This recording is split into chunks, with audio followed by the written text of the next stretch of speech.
Las propuestas del Colegio Nacional de Economistas abarcan tanto lo social como lo industrial y lo financiero. Y bueno, a mí me gustaría que nos comenten un poco cómo es el desarrollo económico con infraestructura enfocado a su propuesta de planeación urbana y su impacto en el desarrollo. Claro que sí, muchas gracias. En principio, ¿cómo podemos generar bienestar con el gasto que tenemos destinado a infraestructura? Yo les podría comentar que desde el punto de vista del presupuesto de egresos de la Federación de este año nada más, se han destinado 911,000 millones de pesos a infraestructura. ¿Esto cómo se distribuye en términos sectoriales? Bueno, de estos 911,000, 273,000 millones se van a ir a la infraestructura destinada a dos grandes consorcios mexicanos, afortunadamente, que son CFE y Pemex. ¿Qué te garantiza esto? Seguridad energética, ¿no? En los dos sentidos, tanto en combustóleos como en lo eléctrico. Pero a final de cuentas, ¿a dónde va a parar todo este flujo? ¿A dónde va a parar nuestros gasoductos y nuestra refinación de petróleos y o la distribución del flujo eléctrico? Va a parar a las ciudades. El gran porcentaje de mexicanos vivimos en ciudades. Ciudades de 2,500, 5,000 habitantes, eso es lo de menos, es una cuestión de índice de urbanización. Pero ciertamente se distinguen las capitales del país y las cabeceras municipales en el país, que son más de 2,000, ¿no?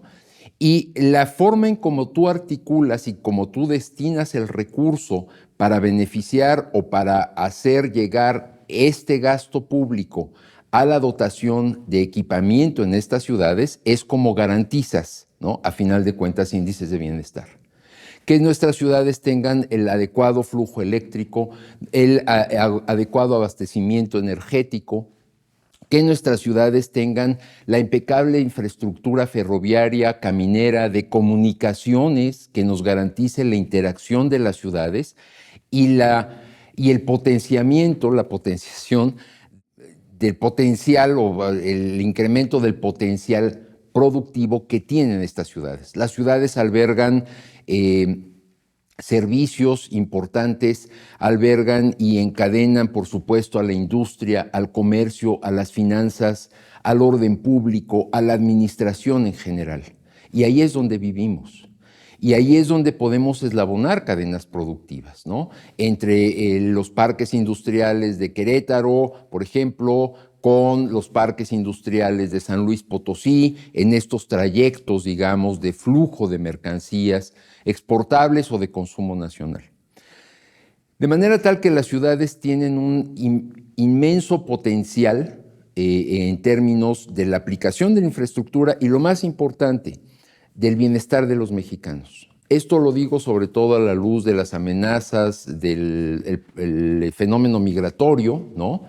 Hay muchas ciudades que han sido, pues, abandonadas en su infraestructura, en sus avenidas, cuya equipamiento, por ejemplo, en agua potable o en flujo eléctrico está subutilizado porque tienes la conexión, pero las casas han sido abandonadas, ¿no? Por fenómenos migratorios.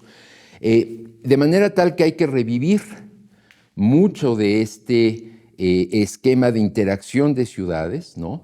Que te permita mejor planear el asentamiento humano, la planeación urbana, aprovechar mejor tus recursos naturales en torno a estas ciudades, delimitar los perímetros de urbanización con los perímetros o las reservas territoriales de carácter ambiental, ecológico, de sustentabilidad que garanticen los alimentos y el intercambio entre los mexicanos, ¿no? Hay muchos elementos para vertir en este tema. Yo te diría, aparte de los 173,000 millones para CFE y Pemex, hay otros 167,000 millones previstos para despliegue ferroviario. Esto te da interconectividad. Hay 20,000 millones para carreteras, sobre todo las pequeñas, sacacosechas, etcétera. Y hay otros 20,000 millones para infraestructura de agua, que es vital, ¿no? Ahí tenemos que ver la forma de reciclar, la forma de disponer de las aguas de uso de manera limpia a nuestros esteros, a nuestros ríos, ¿no? De manera tal que finalmente coincidas en el propósito de una mejor articulación, ¿no?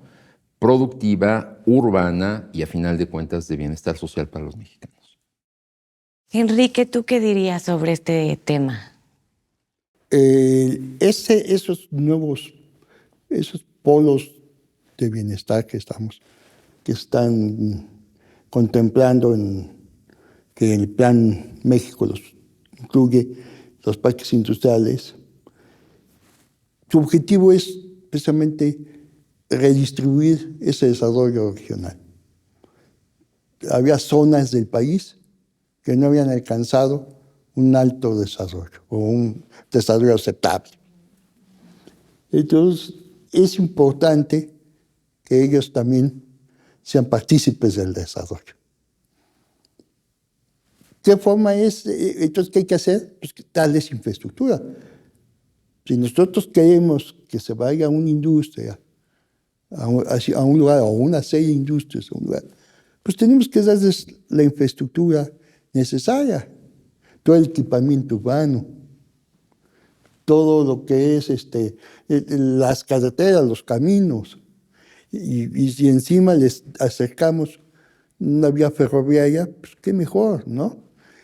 Sobre todo tenemos, por ejemplo, el interoceánico, que va a ser un canal de exportación, ¿no? Que nos puede ayudar al flujo comercial con el exterior. Entonces, eso, si nosotros queremos que se desarrollen esas regiones, lo más importante es darles con qué. Encima de eso viene la parte financiera, pero hay algo que yo siempre he insistido, es la parte social. No podemos abstenernos de marginar a la sociedad de esas regiones. Claro. Y hacerlas partícipes y hablar con ellos, para que luego no nos creen conflictos como parar un día una ciudad. Claro que sí, y de esas propuestas en el aspecto social vamos a hablar después del siguiente corte.